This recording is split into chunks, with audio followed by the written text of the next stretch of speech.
नमस्कार, मी रुशाली यादव सारंग। महाराष्ट्राचे महानिर्णय या विशेष कार्यक्रमात तुमचं मनपूर्वक स्वागत। सुरुवातीला पाहूया एक महत्त्वाची बातमी। राज्यामध्ये 2.25 लाख कोटींच्या गुंतवणुकीच्या सामंजस्य करारांवर सह्या करण्यात आलेल्या आहेत। मुख्यमंत्री देवेंद्र फडणवीस यांच्या उपस्थितीमध्ये हे करार करण्यात आले। श्याम स्टील आणि JW ग्लोबल उद्योग समूहांकडून ही गुंतवणूक केली जाणार आहे। या संपूर्ण गुंतवणुकीमुळे राज्यामध्ये 3000 रोजगार निर्मिती अपेक्षित आहे। राज्य सरकार महाराष्ट्रामध्ये उद्योग उभारण्यासाठी गुंतवणूकदारांना पुरेपूर सहकार्य करत आहे। त्यामुळे राज्यामध्ये सद्यस्थितीमध्ये उद्योगांचं नवं पर्व सुरू झाल्याचं मुख्यमंत्री देवेंद्र फडणवीस म्हणाले।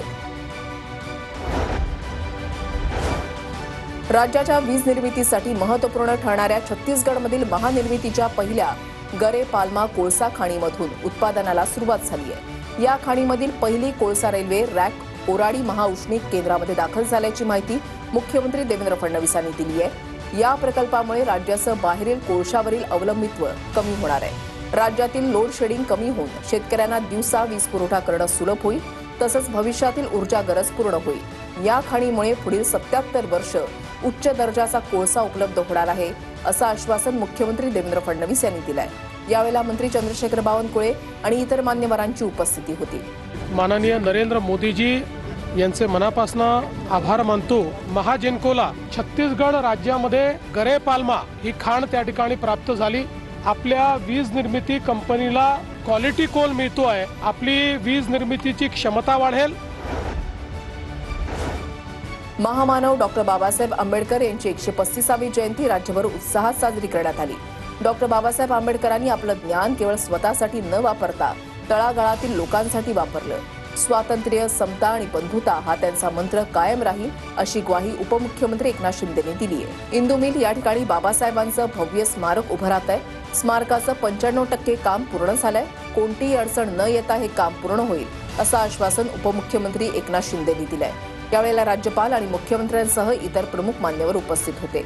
शेजारी इंदू मिल जे आहे तिथे अतिभव्य असं बाबासाहेबांचं स्मारक उभं राहत आहे।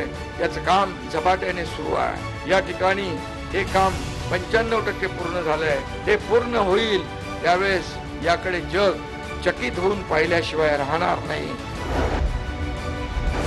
पुण्याच्या पुरंदर तालुक्यामधल्या खानवडीमध्ये ज्योती सावित्री जिल्हा परिषद शाळेचं उद्घाटन करण्यात आलं। महात्मा फुलेंच्या द्विशताब्दी जयंती वर्षानिमित्त ही अत्याधुनिक शाळा उभारण्यात आली। खानवडीमध्ये CBSE पॅटर्नवरील इयत्ता 1 ते 12वी पर्यंतची राज्यातली पहिली जिल्हा परिषद शाळा आहे।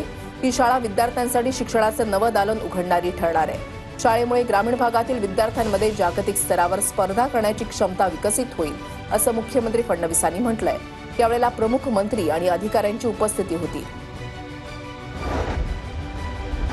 मुख्यमंत्री देवेंद्र फडणवीस यांच्या अध्यक्षतेखाली महाराष्ट्र गृहनिर्माण विकास महामंडळाची बैठक पार पडली। बोरिवलीमधील गोराईमध्ये BSNL यांच्या मालकीची तर शिंपोलीमध्ये MTNLची जागा आहे। दोन्ही मिळून एकूण 28.84 एकर जागा आरक्षित आहे। 29 कोटींना घेऊन त्या जागेवर प्रधानमंत्री आवास योजनेअंतर्गत घरांचा प्रकल्प राबवणार आहे। तसंच उर्वरित आरक्षित जागा विकसित करण्याच्या प्रस्तावाला मुख्यमंत्री फडणवीस यांनी मान्यता दिली आहे। यावेळेला संबंधित अधिकाऱ्यांची उपस्थिती होती। मुख्यमंत्री देवेंद्र फडणवीस यांच्या अध्यक्षतेखाली झोपडपट्टी पुनर्वसन प्राधिकरण बैठक पार पडली। घाटकोपरमधील लोकशाहीर साहित्य रत्न अण्णाभाऊ साठे आंतरराष्ट्रीय स्मारकासाठी 332 कोटी 62 लाखांच्या तरतुदीला मान्यता देण्यात आली असून या प्रकल्पामुळे बाधित होणाऱ्या अपात्र झोपडी धारकांना सुद्धा भाडेतत्वावरील घरं योजनेअंतर्गत देण्यात यावीत। तसंच स्मारकाचं काम गतीनं पूर्ण करण्याचे निर्देश मुख्यमंत्री देवेंद्र फडणवीस यांनी दिले। 2025 मध्ये झोपडपट्टी समूह पुनर्विकास योजनेअंतर्गत अंदाजे 6 ते 7 लाख झोपडपट्टी धारकांना लाभ होणार आहे।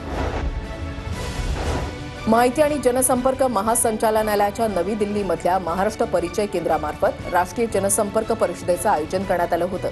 परिषदेच्या सत्रांमधून जनसंपर्क क्षेत्रातील नवनवीन तंत्रज्ञान आणि त्याच्या वापरासंबंधी चर्चा करण्यात आली। माध्यम आणि पत्रकारिता क्षेत्रामध्ये AI बुद्धिमत्तेमुळे मोठ्या प्रमाणात बदल घडत आहेत। या पार्श्वभूमीवर जनसंपर्क अधिकाऱ्यांनी दैनंदिन कामकाजामध्ये AIचा प्रभावी वापर करावा, असं आवाहन माहिती आणि जनसंपर्क महासंचालनालयाचे प्रधान सचिव ब्रिजेश सिंह यांनी केलंय। यावेळेला प्रमुख मान्यवरांची उपस्थिती होती।